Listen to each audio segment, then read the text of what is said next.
Hey guys, Pastor John here. Welcome to session 2, Who Am I Called to Lead? So last week in our opening session, we were reminded that true leadership begins with our relationship with God and our willingness to grow into His character.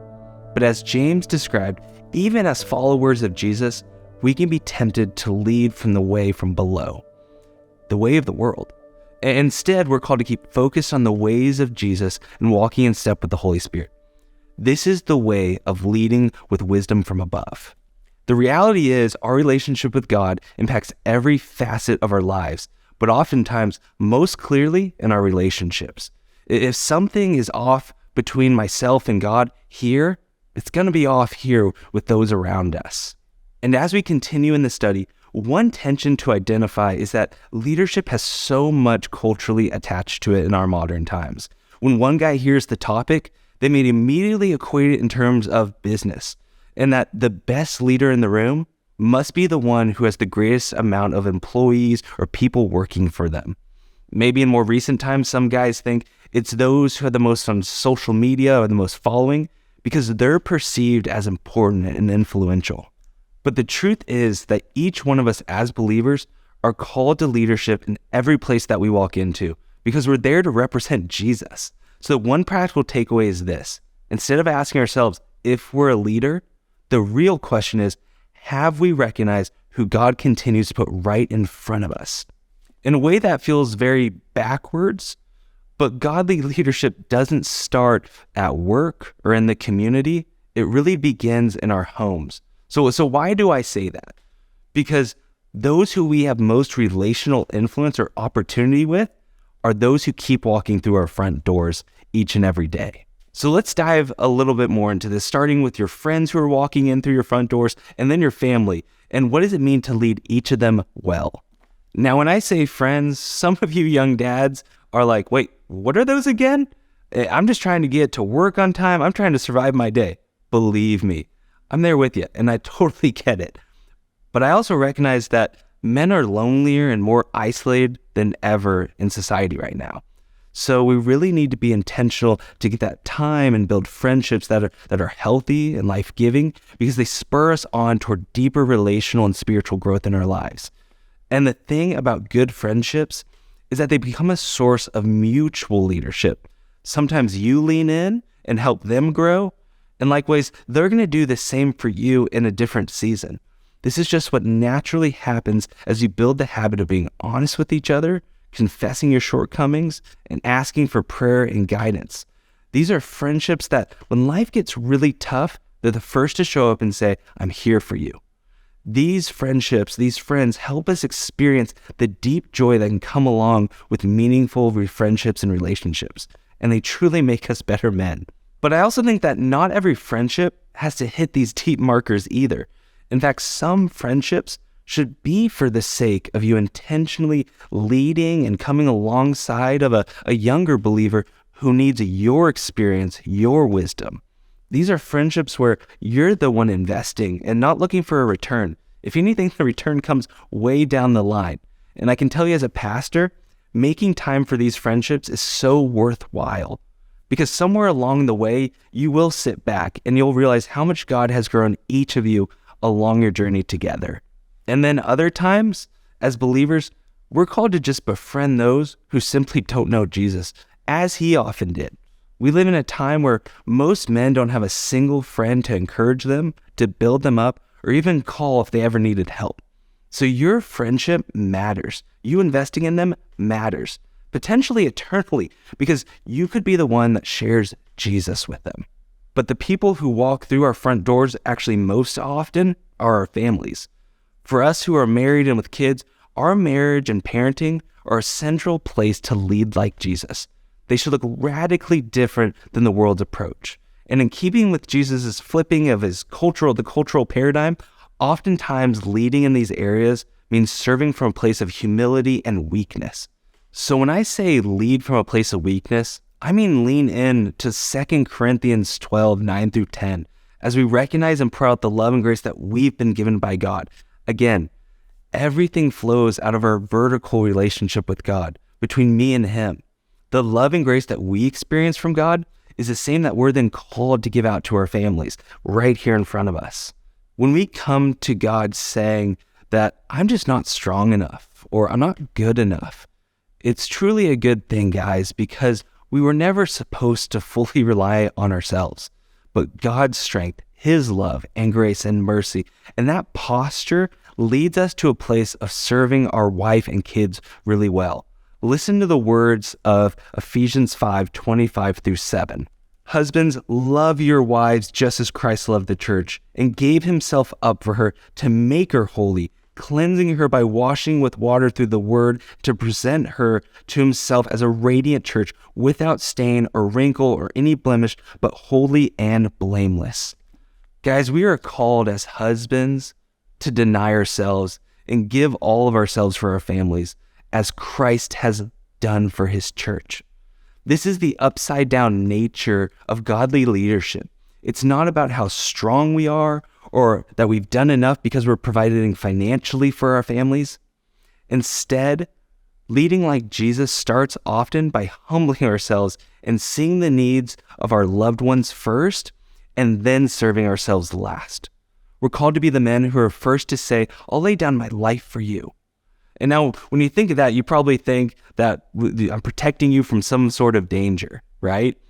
But guys, 9 out of 10 times, it means you're the one offering to clean up the house after a long day, or do the dishes, or take out the trash, and then reading a book or a scripture with your kids as they go down to bed and praying with them, and then your wife later, when you are totally exhausted. And you have to do all this with an attitude and posture of, I love you, I'm here to serve you. And the thing is, this is the true challenge of being a godly leader in your home. I know that as guys, we often feel like we're pulled in every direction, starting at work and maybe even at home too. But this is the heart of biblical leadership in our homes. None of this is easy. I know it can be really difficult. I remind myself that every day. Each one of us has tough days where we wish we led better with our wife or with our kids, sometimes both. We've all been there. But that is why we must recognize that leading well requires others to come alongside of us. Leading never goes well when you're the one just alone standing at the top. It's about who's leading beside you. Your wives are for you. They can come alongside you to help you grow as the head of the home. So can your close friends. Remember, leading doesn't require you to be alone in this. In fact, it's the very opposite. So as we close this session, let's remember that our close relationships in life, your friends and your family, are a crucial part of your development as a spiritual leader. But it's also a key part of our faithful witness in a very broken world. Because our neighbors and those around us, they recognize how you lead and care for those closest to you.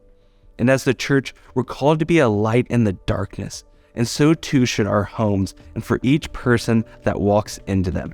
As Matthew 5:14-16 reminds us, you are the light of the world. A town built on a hill cannot be hidden.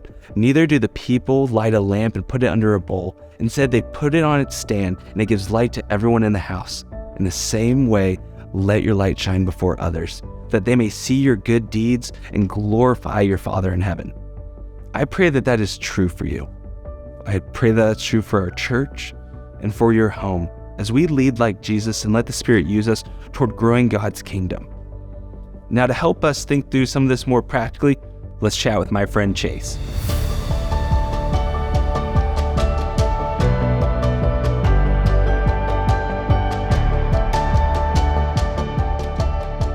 Well, hey guys, we are joined by former pro ball player Chase Headley, and he's an amazing man of God. He's a dad of 3, and I know he's going to give us some wisdom on really how do we lead well in our homes. And so let's just throw this up as a bigger question that it's very broad, but on an everyday basis, Chase, for you, what does it look like to lead well in the home?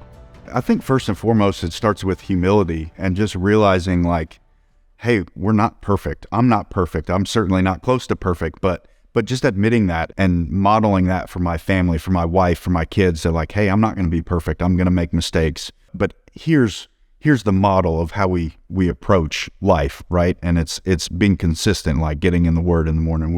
We're being in prayer together. We're doing things consistently. And I think it just comes down to the everyday routines and the example that you set for me is the way that good leaders lead. I love that, especially as we look at our study. We're called as men to follow the wisdom from above, and that's conforming to the character of God. And that's exactly what you're talking about. Is like, how do we humble ourselves before God so we can humble ourselves before our kids, before our wives, to serve them, like you're saying. What would you say is, on an everyday basis, the biggest challenge, though, to actually that where the rubber meets the road, and like this is where it's actually really difficult with that? Yeah, well, I'd say it's two things. Obviously, it's the opposite of humility, which is pride, and it's not always a kind of like arrogant pride, but it's, as a man, I feel like we feel like we're supposed to have everything together all the time, right? It's like, I have to have the answers. I have to be able to provide. I have to do the right thing every time. And it's not that, right? Like we don't have to be that. We're not that guy. Apart from Christ, none of us are able to accomplish that. So I think that's probably the biggest challenge. But another one is just the world that we live in. I mean, it's just so easy to get caught up in the stuff that our culture, is the norm. And I think if we're not careful, we can get caught up in those trends, and we kind of desensitized to the way that we really want to live our life. And it's easy just to pull away from what we know is right, just because we're seeing it all around us.